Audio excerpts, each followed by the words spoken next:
వే gold trusted gold buyers మీరు తాకట్టు పెట్టిన బంగారాన్ని విడిపించి ఈ రోజు ఉన్న మార్కెట్ ధరకు కొనబడను. బ్రేక్ న్యూస్ చూస్తున్నాం. తెలంగాణ భవన్ దగ్గర ఉద్రిక్తత నెలకొంది. మాజీ ఎమ్మెల్యే బాల్క సుమన్ ని అరెస్టు చేశారు. తెలంగాణ భవన్ బయటే 3 రోజులుగా భారీగా టాస్క్ ఫోర్స్ పోలీసులు మోహరించారు. బాల్క సుమన్ భవన్ నుండి బయటకు వచ్చిన తర్వాత అరెస్టు చేయాలన్నటువంటి ఆలోచనలో ఉన్నారు పోలీసులు. అయితే బాల్క సుమన్ ని అరెస్టు చేశారు. 3 రోజులుగా తెలంగాణ భవన్ లోనే బాల్క సుమన్ ఉన్నారు. అరెస్టు చేస్తే న్యాయపరంగా ఎదుర్కొంటారని కూడా బాల్క సుమన్ చెప్పారు. ఈ నేపథ్యంలో ఉద్రిక్త పరిస్థితి అయితే అక్కడ నెలకొంది. హైడ్రామా నెలకొందని చెప్పాలి. 3 రోజులుగా బీఆర్ఎస్ భవన్ ఎదుట టాస్క్ ఫోర్స్ ఉండటం, బాల్క సుమన్ ఎప్పుడు బయటికి వస్తాడని కూడా ఈ నేపథ్యంలో నోటీసులు ఇచ్చి కూడా ఎదురు చూస్తున్నారు.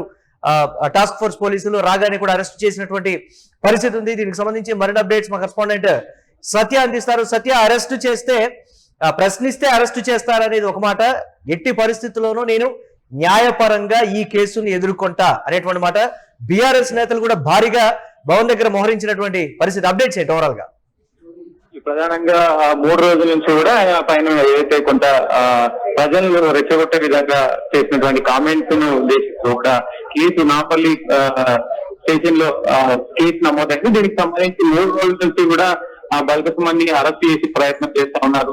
ఇక్కడ పెద్ద భవన్ ముందట 4-5 ఏదైతే పోలీసు వ్యాన్లతో కూడా పహారా కాస్తా ఉన్నారు. దీనికి సంబంధించి ఈ రోజు ఇప్పటికే కొంతకాలంగా అంటే పొద్దున్న నుంచి కూడా కొంత ఉద్రిక్తత వాతావరణం నెలకొన్న పరిస్థితి ఉంది. భవన్ లో ఒకసారిగా బీఆర్ఎస్ కార్యకర్తలు, బీఆర్ఎస్ సంబంధించిన నాయకులు అందరూ కూడా మరి బాల్క సుమన్ కు మద్దతు తెలిపే ప్రయత్నిస్తారు. ఇక్కడ అంటే సింగరేణి లో జరుగుతున్నటువంటి అవకతవకల పైన మాట్లాడినందుకే నా పైన అక్రమ కేసులు పెట్టారు, అక్రమంగా నన్ను జైల్లో వేస్తున్నారు, నా పైన ఫోకస్ పెట్టే విధంగా అంటే నేను ఏదైనా కామెంట్ చేస్తే 24 గంటల్లోనే మరి కేసు పెట్టారు కదా, ప్రజలకి ఇచ్చినటువంటి హామీల పైన కూడా అట్లాంటి దృష్టి పెట్టాలంటే కూడా ఆయన ప్రెస్ మీట్ పెట్టి మరి మాట్లాడిన పరిస్థితి ఉంది. అయితే ప్రధానంగా ఇప్పుడు ప్రస్తుతం బాల్క సుమన్ ని ఏదైతే తెలంగాణ భవన్ నుంచి నేరుగా ఆయనే పోలీస్ వ్యాన్ లో ఎక్కి మరి నాంపల్లి పోలీస్ స్టేషన్ కి వెళ్ళిన పరిస్థితి కనపడుతుంది. ఖచ్చితంగా దీంట్లో ఆయన కొన్ని సంచలన కామెంట్స్ కూడా చేశారు. ఖచ్చితంగా న్యాయం గెలుస్తుంది, సత్యమేవే జయతే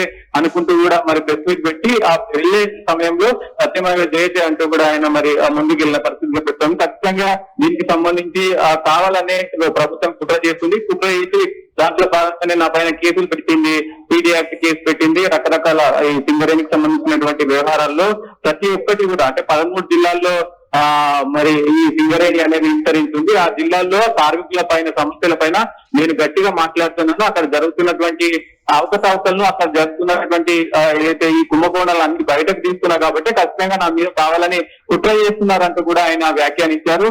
ఆయన నేరుగా మరి పోలీసుల వాహనం ఎక్కి కొంత పోలీసుల వాహనం ఎక్కుతున్న సమయంలో కూడా బీఆర్ఎస్ కార్యకర్తలు, బీఆర్ఎస్ సంబంధించినటువంటి అభిమానులందరూ కూడా పోలీసు ల్యాండ్ అడ్డుకునే ప్రయత్నం చేశారు. కొంత కోలాహలంగా ఇక్కడ ఉద్రిక్త వాతావరణం అయితే నెలకొన్న పరిస్థితి కనబడుతుంది. ఖచ్చితంగా న్యాయం గెలుస్తుంది.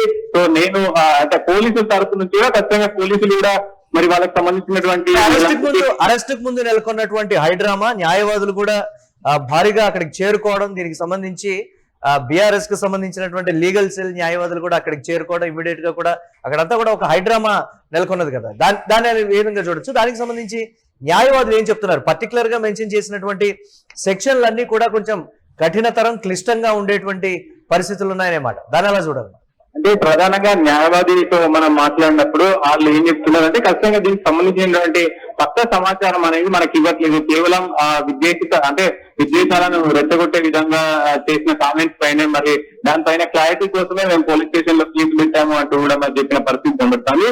ఆయన పైన ఎలాంటి కేసులు పెట్టారు, ఎలాంటి అంటే నివేదికలో ఎలాంటి మరి ఎఫ్ఐఆర్ కు సంబంధించి కూడా కాపీస్ కానీ, అయితే ముందు అరెస్ట్ కు ముందు ఇచ్చేటువంటి నోటీసులు కానీ ఏవి కూడా మేము తేలేదు. అవి నాంపల్లి పోలీస్ స్టేషన్ లో ఉన్నాయి. అక్కడికి వస్తే మాట్లాడి అవన్నీ కూడా ఇస్తామంటూ కూడా మరి వాళ్ళు చెప్పారు అనేది లాయర్లు చెప్తున్న పరిస్థితి కనబడుతుంది. ఖచ్చితంగా వాళ్ళు క్లారిటీతో లేదు. పైన ఎవరో చెప్తే ఇదంతా కూడా మానిటరింగ్ అవుతుంది. ఖచ్చితంగా ఇటు మరి ఏదైతే రాష్ట్రంలో ఉన్నటువంటి నాయకులు కావాలనే కుట్ర చేస్తా ఉన్నారు. ఈ సెక్షన్లు ఏవైతే ఉన్నాయో మరి నిజంగా తప్పు చేస్తుంటే ఆ ఎఫ్ఐఆర్ లో ఏ సెక్షన్లు పెట్టారు, దేనిపైన కేసు నమోదు చేస్తారు అనేది చెప్పాలి కదా. పోలీసులు చెప్పకుండా ఎలా అరెస్ట్ చేస్తారు? ఖచ్చితమైనటువంటి సమాచారం ఇవ్వకుండా ఏ సెక్షన్ల పైన కేసులు పెట్టారో తెలియదు. వాళ్ళకే తెలియనప్పుడు మరి ఎలాంటి కేసులు పెడతారంటూ కూడా న్యాయవాదులు ఖచ్చితంగా న్యాయం పైన న్యాయవాదులు అయితే మాకు న్యాయం పైన నమ్మకం ఉంది. ఖచ్చితంగా మేము కోర్టులో అంటే శిక్ష వేసినప్పటికీ కూడా కోర్టులకు మేము గౌరవం ఇస్తాము. కోర్టు ఇలాగా ప్రొసీజర్ ఉంటుందో ఆ ప్రొసీజర్ ని ఫాలో అవుతాము. దాంట్లో భాగంగానే ఇప్పుడు ఏదైతే బల్క సుమన్ కూడా నాకు న్యాయస్థానం మీద నమ్మకం ఉంది. ఖచ్చితంగా పోలీసులు ఇచ్చినటువంటి వాళ్ళు ఏదైతే కేసు పెట్టారో ఆ కేసు పైన నేను ఎక్కడ కూడా దాక్కోలేదు. నేను తెలంగాణ భవన్ లోనే ఉన్నాను. కొంతమంది బయట ప్రచారం చేస్తున్నారు, బల్క సుమన్ పారిపోయారు అన్నట్టుగా ప్రచారం చేస్తా ఉన్నారు. నేను ఎక్కడికి పారిపోలేదు. ఖచ్చితంగా నేను ఏదైతే బీఆర్ఎస్ భవన్ లోనే ఉన్నాను, నేను ఎక్కడికి పారిపోలేదు అంటూ కూడా ఆయన వ్యాఖ్యానించారు. కావాలని నా పైన కుట్రలు పన్నుతా అన్నారు. కుట్రపూరితంగా ఇవన్నీ కేసులన్నీ కూడా పెడతా ఉన్నారు. ఖచ్చితంగా న్యాయం గెలుస్తుంది, ధర్మం గెలుస్తుంది అనుకుంటూ కూడా ఆయన మరి ఆ పోలీస్ వ్యాన్ లో ఎక్కిన పరిస్థితి కనబడుతోంది. ఇప్పటికీ కూడా బీఆర్ఎస్ సంబంధించినటువంటి కార్యకర్తలు ఇక్కడ అంతా కూడా మోహరించి ఉన్నారు. పోలీసులు కూడా అంటే సుమన్ ని అరెస్ట్ చేసి తీసుకెళ్ళినాక కూడా పోలీసులు కూడా ఇంకా మోహరించి ఉన్నారు. మహిళా పోలీసులు అందరు పోలీసులు అంటే సిఐ అలాగే ఎస్ఐలు అందరూ కూడా ఇక్కడ దాదాపు ఇంకొక 20-30 మంది వరకు కూడా మరి భవన్ దగ్గరే మోహరించి ఉన్నారు.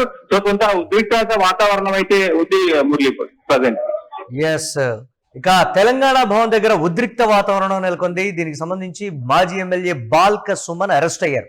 తెలంగాణ భవన్ వద్ద పోలీసులు బాల్క సుమన్ ను అదుపులోకి తీసుకున్నారు. సింగరేణి పైన వివాదాస్పద వ్యాఖ్యల కేసులో బాల్క సుమన్ అయితే అరెస్ట్ అయ్యారు. ఈ నేపథ్యంలో పోలీసు వాహనాన్ని కూడా బీఆర్ఎస్ కార్యకర్తలు అడ్డుకున్నటువంటి పరిస్థితి అయితే ఉంది. మనం విజువల్ లో చూస్తున్నాం యూటీవీ స్క్రీన్ మీద. ఎక్స్క్లూజివ్ గా బాల్క సుమన్ ను కోర్టుకు తరలించారు పోలీసులు. దీనికి సంబంధించి బాల్క సుమన్ అంటే వివాదానికి కారణమైనటువంటి బాల్క సుమన్ వ్యాఖ్యల్ని ఒకసారి చూద్దాం. రోడ్ల మీదకి నిన్న మా భీమారంలో నేషనల్ హైవే దిగ్బంధించారు మా వాళ్ళు. 5 రైతులు వచ్చిర్రు, 60-70 మంది మనోళ్ళు. నిన్న చెన్నూరులో కిష్టంపేట దగ్గర జాతీయ రహదారి మీద కూర్చున్నారు. 4-5 రైతులు, మళ్ళా 100 మంది మనోళ్ళే. సో వస్తలేరు. మిలిటెంట్ యాక్టివిటీ చేయాలి. ముచ్చట్లు ఎప్పుడు కాదు, మీటింగ్లు పెట్టుడు కాదు, సోషల్ మీడియా ప్రెస్ మీట్లకి ఇవి కాదు, మిలిటెంట్ యాక్టివిటీ చేయాలి. పెట్టూరు మందవారి డివిజన్లో ప్రోగ్రామ్ పెట్టూరు, పోయి మొత్తం జీఎం గారి ఆఫీస్ కాల పెడదాం, పోతే 1 నెల రోజులు జైలుకు. కాబట్టి మిలిటెంట్ యాక్టివిటీ కూడా మీరు సీరియస్గా ప్లాన్ చేయాలి. అవసరమైనంత రోజు సింగరేణి భవన్ కాలబెట్టుర్రి, మొత్తం అంగడి చేసి పారేరు. ఏముంది? ఆ ఫీలింగ్ రావాలి, ఆ ఓనర్షిప్ రావాలి మన సంఘం మీద, మన నాయకత్వం మీద. కాబట్టి మిలిటెంట్ యాక్టివిటీ ప్లాన్ చేయరు. మన ఏరియాలో అన్ని రైల్వే లైన్లు ఉన్నాయి, కోసిపారేరు. రోజు ఓ ప్రోగ్రామ్ పెట్టి రైలు రోకాన్ని పెట్టి రైలు కోసిపారే. సీరియస్ పైసలా? నువ్వు పని చేస్తే పైసలు అవే తండోపతండాలు తన్నుకుంటూ వస్తాయి. నువ్వు ఒక్కటి కాలబెట్టి ఎవడు ఇయ్యడు పైసలు చూడు.